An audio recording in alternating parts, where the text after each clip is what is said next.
तमाम नौजवान साथी सबको हाथ जोड़ के नमस्कार, सत श्री अकाल। साथियों, ये मुद्दा जिस पे लगभग 1 महीने 9 दिन से यहां पे धरना चल रहा है, ये कोई छोटा मुद्दा नहीं है। हमें एक चीज को समझना पड़ेगा, आज के खासकर आज के नौजवानों को इस बात को समझना पड़ेगा, किसी भी पेड़ की मजबूती उसकी जड़ों के ऊपर निर्भर करती है। यदि जड़ें कमजोर होंगी तो वो पेड़ भी मजबूती से टिक नहीं पाएगा। जब आंधी आएगी, जब तूफान आएगा तो वो पेड़ भी ऊपर जाएगा। जिस तरीके से पेड़ की जड़ें उसकी मजबूती निर्धारित करती हैं, ठीक उसी तरीके से किसी व्यक्ति का इतिहास उस व्यक्ति की मजबूती को निर्धारित करता है। जो समाज, जो कौम अपने इतिहास से कट जाती है, धीरे धीरे करके उन कौमों का, उस समाज का पतन होना शुरू हो जाता है। गुलामी कई तरह की होती है साथियों। एक राजनीतिक गुलामी होती है, दूसरी सांस्कृतिक गुलामी होती है। राजनीतिक गुलामी भी खतरनाक है, लेकिन उससे भी ज्यादा खतरनाक कोई चीज है तो वो सांस्कृतिक गुलामी है। और आज सत्ता में बैठे लोग, बीजेपी आरएसएस के लोग, इस देश को, इस देश की जनता को, इस देश के भाईचारे को, इस देश के समाज को अपना सांस्कृतिक गुलाम बनाना चाहते हैं।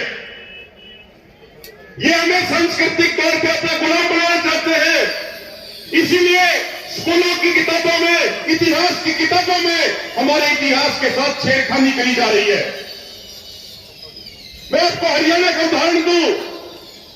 हरियाणा में आज के दिन एक होड़ लगी हुई है, एक प्रतियोगिता लगी हुई है कि छोटे से लेके बड़े रोड तक, छोटे से लेके बड़े चौक तक, हर तिराहे, हर चौराहे का नाम सिर्फ 2 आदमियों के नाम पर रखा जा रहा है। एक है दीनदयाल उपाध्याय और दूसरा श्यामा प्रसाद मुखर्जी। हम पूछना चाहते हैं लोगों से कि दीनदयाल उपाध्याय और श्यामा प्रसाद मुखर्जी का हरियाणा से क्या लेना देना? हरियाणा के लिए उनका क्या योगदान रहा? इस देश के लिए, इस समाज के लिए उनका क्या योगदान रहा? कोई इस बात का जवाब तो दे। क्या उनकी क्वालिफिकेशन है? ऐसा क्या उन्होंने बड़ा काम कर दिया? कोई बड़ा काम नहीं किया। सिर्फ एक चीज उन्होंने करी, वो आरएसएस के थे, वो आरएसएस से जुड़े लोग थे, इसलिए आज के दिन हर रोड का नाम उन्हीं के नाम पे रखा जा रहा है। अरे भाई, हरियाणा पंजाब में किसी बिल्डिंग का नाम, किसी रोड का नाम, किसी चौक का नाम अगर रखना है तो उन लोगों के नाम पर रखा जाना चाहिए जिन्होंने हरियाणा और पंजाब के लिए बहुत बड़ी कुर्बानियां दी है। अगर यहां किसी चौक का नाम रखा जाना चाहिए तो शहीद आजम भगत सिंह, दीनबंधु छोटूराम के नाम पर रखा जाना चाहिए। अगर यहाँ पे किसी इलाके का, किसी जगह का नाम रखा जाना चाहिए तो वो चौधरी चरण सिंह के नाम पर रखा जाना चाहिए, वो हमारे गुरुओं के नाम पर रखा जाना चाहिए, वो संत महात्माओं के नाम पर रखा जाना चाहिए। तो एक छोटा बच्चा होता है जिसकी उतनी समझ नहीं होती, लेकिन जब वो कहीं से जाता है, वो चीजों को देखता है, उसके ब्रेन के ऊपर उन चीजों का प्रभाव पड़ता है। जब एक छोटा बच्चा पैदा होते ही ये देखेगा, जो पैदा होते ही नाम पड़ेगा दीनदयाल का, वो पैदा होते ही नाम पड़ेगा श्यामा प्रसाद मुखर्जी का, तो वो अपने इतिहास भूल जाएगा, वो अपने इतिहास याद नहीं रखेगा। वो उन्हीं का नाम उसके दिमाग में रखा जाएगा, उन्हीं का नाम उसके दिमाग में सेट हो जाएगा। आज बीजेपी आरएसएस के लोग हमारे समाज को सांस्कृतिक गुलामी की तरफ लेके जा रहे हैं। फिल्मों के माध्यम से आधा अधूरा सच परोसा जाता है, फिल्मों के माध्यम से झूठ परोसा जाता है। एक व्यक्ति, एक फिल्म का प्रोड्यूसर, तो उसका नाम नहीं लेना चाहता अपनी जुबान से, एक फिल्म का प्रोड्यूसर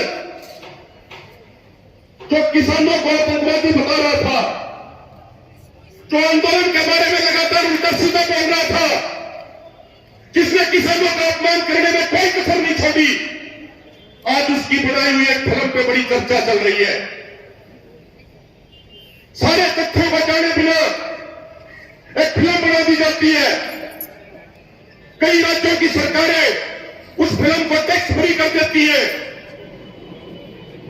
और उसको आधार बना के ट्वीट करते हैं। इस बात को समझिए, इस बात की गहराई को, जो आपके ऊपर सांस्कृतिक हमला हो रहा है, जो आपको सांस्कृतिक तौर पे गुलाम बनाने की साजिश रची जा रही है, उसको समझना पड़ेगा।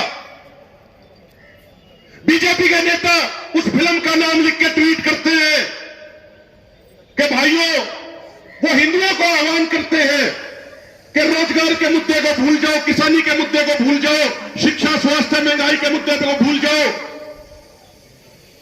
वो सिर्फ उन चीजों पे उन लोगों का ध्यान वहीं पे लगाना चाहते हैं। मैं आपको एक बात कहता हूं, मैं कोई हवाई बात नहीं कहता।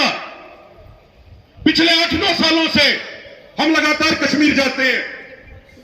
मेरे बहुत सारे सिख भाई हैं वहां पे, हिंदू भाई भी हैं, मुसलमान भी हैं, सभी धर्मों, सभी जातियों के लोग हैं। तो हम दावे के साथ एक बात कहते हैं कि वहां पे 1990 के बाद से